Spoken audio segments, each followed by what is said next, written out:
எல்லோருக்கும் வணக்கம். எல்லோரையும் வேர்ல்ட்ஸ் பெஸ்ட் தமிழ் சேனலுக்கு வரவேற்கிறோம்.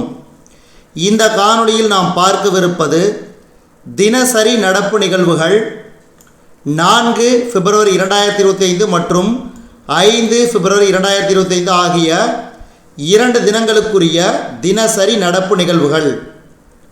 இதுவரைக்கும் நம்ம வேர்ல்ட்ஸ் பெஸ்ட் தமிழ் சேனலை சப்ஸ்கிரைப் பண்ணாத புதிய நண்பர்களாக இருந்தீங்கன்னா சப்ஸ்கிரைப் பண்ணிக்கோங்க. இப்போ நேரடியாக காணொளிகளை போகலாம். முதல் கேள்வி, இந்தியாவின் முதல் வெள்ளை புலி வளர்ப்பு மையம் எங்கு அமைய உள்ளது? மத்திய பிரதேசம். இரண்டாவது கேள்வி, இந்தியாவின் மிகப்பெரிய பச்சை அமோனியா ஆலை எங்கு அமைக்கப்பட உள்ளது? இந்தியாவின் மிகப்பெரிய பச்சை அமோனியா ஆலை எங்கு அமைக்கப்பட உள்ளது? ஒடிசா.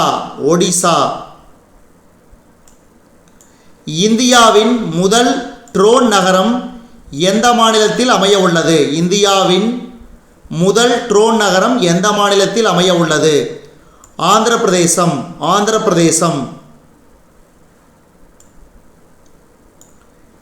எக்குவேரின் எனும் கூட்டு இராணுவ பயிற்சி எந்த இரு நாடுகளுக்கு இடையே நடைபெற்றது?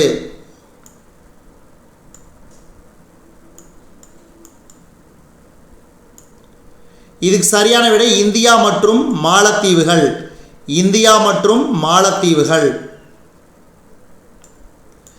எந்த நாடு மிசிபிக்கி 6 எனும் செயற்கைக்கோளை விண்ணில் ஏவியது?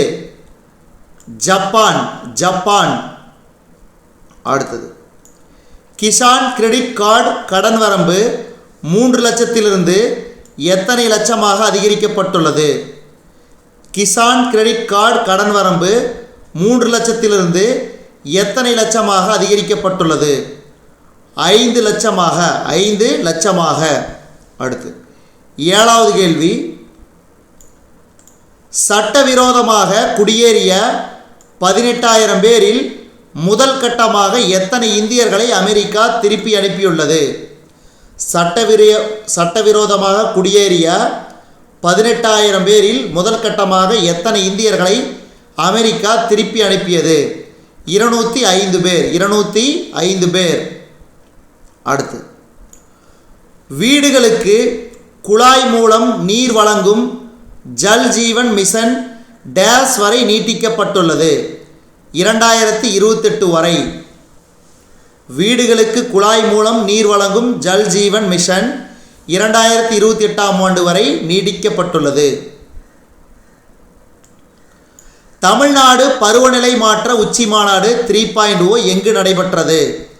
தமிழ்நாடு பருவநிலை மாற்ற உச்சி மாநாடு 3.0 எங்கு நடைபெற்றது? இதுக்கு சரியான விடை சென்னை. அடுத்து, பெல்ஜியம் நாட்டின் புதிய பிரதமராக நியமனம் செய்யப்பட்டவர் யார்? பெல்ஜியம் நாட்டின் புதிய பிரதமராக நியமனம் செய்யப்பட்டவர் பாட் டி வெவர். அடுத்து, ஒவ்வொரு ஆண்டும் உலக புற்றுநோய் தினம் எப்போது கடைபிடிக்கப்படுகிறது? ஒவ்வொரு ஆண்டும் உலக புற்றுநோய் தினம் எப்போது கடைபிடிக்கப்படுகிறது? பிப்ரவரி 4. அடுத்து, ஒவ்வொரு ஆண்டும் சர்வதேச மனித சகோதரத்துவ தினம் எப்போது கொண்டாடப்படுகிறது? பிப்ரவரி 4.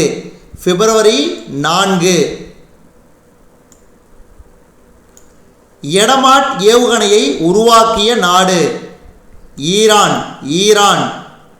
அடுத்து, 87வது டாடா ஸ்டீல் மாஸ்டர்ஸ் செஸ் தொடரில் சாம்பியன் பட்டத்தை வென்ற வீரர் யார்?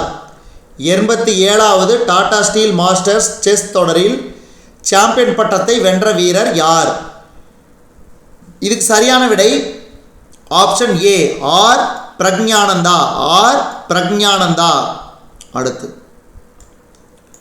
38வது தேசிய விளையாட்டுப் போட்டியில் பேட்மிண்டன் ஆடவர் ஒற்றையர் பிரிவில் சாம்பியன் பட்டத்தை வென்ற வீரர் யார்? இதுக்கு சரியான விடை சதீஷ் கருணாகரன். அடுத்து 38வது தேசிய விளையாட்டுப் போட்டி ஸ்குவாஷ் ஆடவர் ஒற்றையர் பிரிவில் சாம்பியன் பட்டத்தை வென்ற வீரர் யார்? வேலவன் செந்தில்குமார். வேலவன் செந்தில்குமார். அடுத்து 2025ஆம் ஆண்டு ஹாக்கி இந்திய லீக் ஆண்கள் பிரிவில் சிராச்சி ரார் பெங்கால் டைகர்ஸ் அணி வென்றது. அதே மாதிரி பெண்கள் பிரிவில் ஒடிசா வாரியர்ஸ் அணி சாம்பியன் பட்டத்தை கைப்பற்றியது. இதுவரைக்கும் நம்ம இந்த காணொளி வாயிலாக பார்த்தது தினசரி நடப்பு நிகழ்வுகள் 4 பிப்ரவரி 2025 மற்றும் 5 பிப்ரவரி 2025 ஆகிய 2 தினங்களுக்குரிய தினசரி நடப்பு நிகழ்வுகள். இந்த காணொளி உங்களுக்கு பிடிச்சிருந்துச்சுன்னா லைக் பண்ணுங்கள், கமெண்ட் பண்ணுங்கள். மறக்காமல் இந்த காணொளியை உங்கள் நண்பர்களுக்கும் மற்றவர்களுக்கும் ஷேர் பண்ணுங்கள். மேலும் புதிய காணொளிகளுக்கு நம்ம வேர்ல்ட்ஸ் பெஸ்ட் தமிழ் சேனலோடு இணைந்திருங்கள். தொடர்ந்து நம்ம வேர்ல்ட்ஸ் பெஸ்ட் தமிழ் சேனலுக்கு சப்போர்ட் பண்ணுங்கள். நன்றி.